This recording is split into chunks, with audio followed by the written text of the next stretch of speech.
क्या भारत बन गया है आर्थिक महाशक्ति और 14 बिलियन डॉलर तेल के खजाने वाले देश में लगा रहा है। जहां एक तरफ भारत ये सब कुछ कर रहा है तो वहीं ताइवान ने क्यों कह दिया कि हमें भारत पर है भरोसा और किसी पर नहीं, और चाइना के लिए टेंशन वाली बात कह दी है। जानेंगे जियोपॉलिटिक्स में क्या कुछ चल रहा है। आइए जानते हैं इन खबरों को विस्तार से। ये कल्पना भी नहीं किया जा सकता था, आज से कुछ साल पहले की बात करें, कि भारत किसी देश में 14 बिलियन डॉलर का इन्वेस्टमेंट करने जा रहा है। स्क्रीन पर आपको एक आर्टिकल दिख रहा है। इस आर्टिकल ने एक बार को चौंका दिया है, लेकिन सच मानिए ऐसी खबरें अभी और ज्यादा आती रहेंगी। दरअसल ये है नाइजीरिया, और नाइजीरिया ने स्पष्ट शब्दों में कहा है कि भारतीय कंपनियां 14 बिलियन डॉलर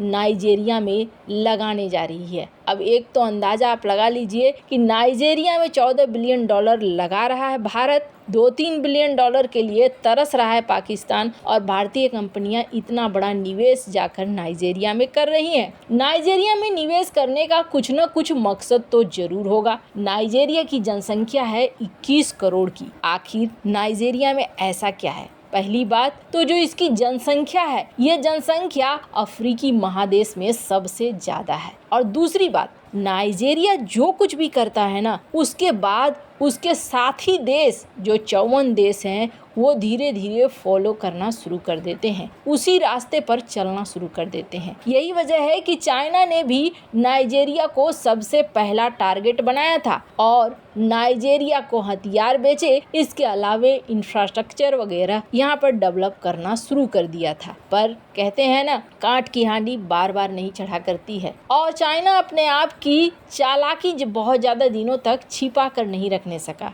नाइजीरिया के साथ रिश्ते खट्टे होने लगे। अब नाइजीरिया के आंतरिक मामलों में भी चाइना ने कहीं न कहीं दखल देना शुरू कर दिया, जैसा कि वो हर देश में करता आया है, चाहे वो पाकिस्तान हो, श्रीलंका हो, या फिर अभी नेपाल में भी देखने को मिल रहा है। नाइजीरिया के अंदर भी आंतरिक मामलों में दखल इतना ज्यादा बढ़ गया कि एक बार को ये आरोप लगने लगा कि नाइजीरिया में अपने तरह का शासन स्थापित करवाना चाहता है चाइना। नाइजीरिया का प्रशासन धीरे धीरे चाइना से दूरी बनाने लगा, लेकिन कोई तो चाहिए था जो उसे सहारा दे, और ऐसे समय में भारत की एंट्री होती है। और भारत के लिए अफ्रीका महादेश कितना ज़्यादा महत्वपूर्ण है, इसका अंदाजा आपने G20 की मीटिंग में लगा लिया। आप देखेंगे कि G20 के मेंबर देश के राष्ट्राध्यक्ष तो आ ही रहे हैं, इसके साथ जो गेस्ट देशों की लिस्ट में नाइजीरिया भी है। नाइजीरिया इस वक्त भारत के लिए बेहद प्रमुख बन गया है।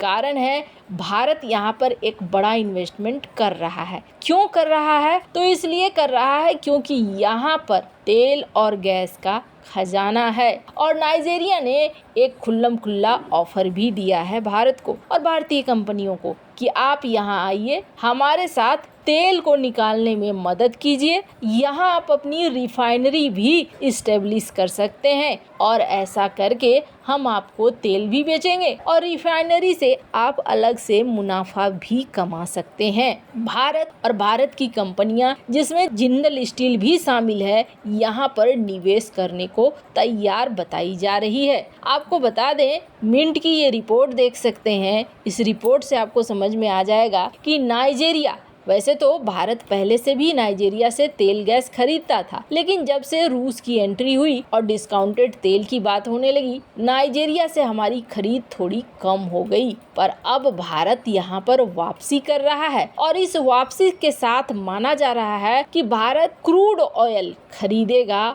बड़ी मात्रा में नाइजीरिया से, और इसके साथ ही इसे रिफाइन करेगा। यानी जो एक चक्र भारत ने बना रखा है कि रूस के तेल आए, उसे रिफाइन करके यूरोप में बेचा, वो चक्र भारत बरकरार रखना चाहता है। रूस अब डिस्काउंट बंद कर रहा है, तो भारत को कई और रास्ते भी चाहिए ताकि ये जो साइकिल बना हुआ है, ये साइकिल कहीं से टूटे नहीं, और जो फायदा और मुनाफा तेल में हो रहा है वो मुनाफा घटे नहीं। भारत को संयोग से इस तरीके के देश भी मिल रहे हैं, और भारत की रणनीति को पूरी तरीके से लग रहा है जैसे कि एकदम सही निशाने पर पूरा भी कर रहे हैं ये देश। नाइजीरिया में इतनी बड़ी इन्वेस्टमेंट के बाद मानी जा रही है कि नाइजीरिया के साथ सिर्फ रिश्ते ही नहीं बल्कि हर सेक्टर में भारत का सहयोग मिलेगा। आप स्क्रीन पर एक आर्टिकल देख सकते हैं किस तरीके से नाइजीरिया नाराज है चाइना से, खास तौर पर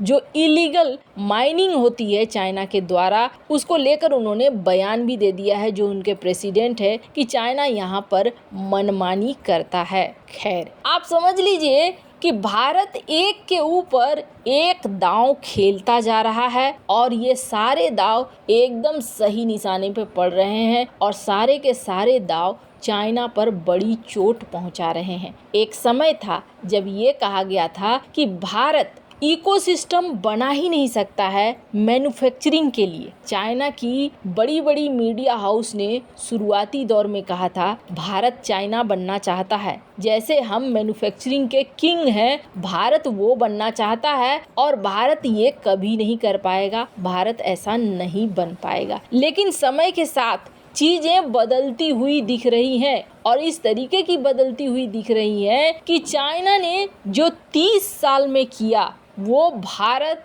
बहुत जल्दी करने जा रहा है। आपको बता दें, पिछले कुछ सालों में ही भारत ने जिस तरीके से अपने आप को बदला है ये बहुत बड़ा चेंज है। और चाइना जिसने 30 साल लगाया अपना इकोसिस्टम बनाने में, इस 30 साल में चाइना ने इंफ्रास्ट्रक्चर बनाया, इसके साथ साथ एक इंडस्ट्रियल चेन बनाया दूसरे देशों के साथ जुड़ने का, वो सब कुछ भारत बहुत तेजी से अपनाता जा रहा है। और आपको बता दें, आप अभी देखेंगे किस तरीके से भारत PLI स्कीम लेकर सामने आया और इसका नतीजा क्या हुआ है। HP, डेल, लेनोवो ऐसी कंपनियां भारत के PLI स्कीम के तहत भारत के अंदर काम करना चाह रही हैं। और सिर्फ इतना ही नहीं, हाल ही में सेमिकॉन इंडिया 2023 ऑर्गेनाइज किया गया था जिसमें ये बताया गया कि भारत जल्द ही इस सेक्टर में भी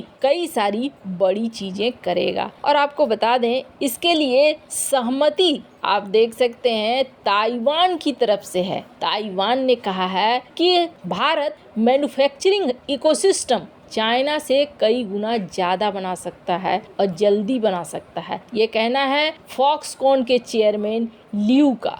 इन्होंने बता दिया है कि फ्यूचर ऑफ मैन्युफैक्चरिंग में भारत को रोकना आसान नहीं होगा। ये ताइपेई में ही एक मीडिया ग्रुप के इवेंट में कह रहे थे कि जो चाइना ने 30 साल लगाया ना, उस 30 साल को भारत बहुत ही जल्दी नई टेक्नोलॉजी का इस्तेमाल करके बहुत जल्दी बनाकर खड़ा कर देगा इस सिस्टम को। भारत अब AI का क्षेत्र हो, सेमीकंडक्टर का क्षेत्र हो, हर क्षेत्र में बहुत तेजी से आगे बढ़ रहा है। खैर, एक बात तो बिल्कुल सही है, जिस तरीके से सारी परिस्थितियां बन रही हैं ऐसा लग रहा है ये सब कुछ भारत के लिए ही है। वैसे इन सब मामले में आपकी क्या राय है, कमेंट कर जरूर बताएं। जल्द मिलते हैं अगले वीडियो में नई खबर के साथ।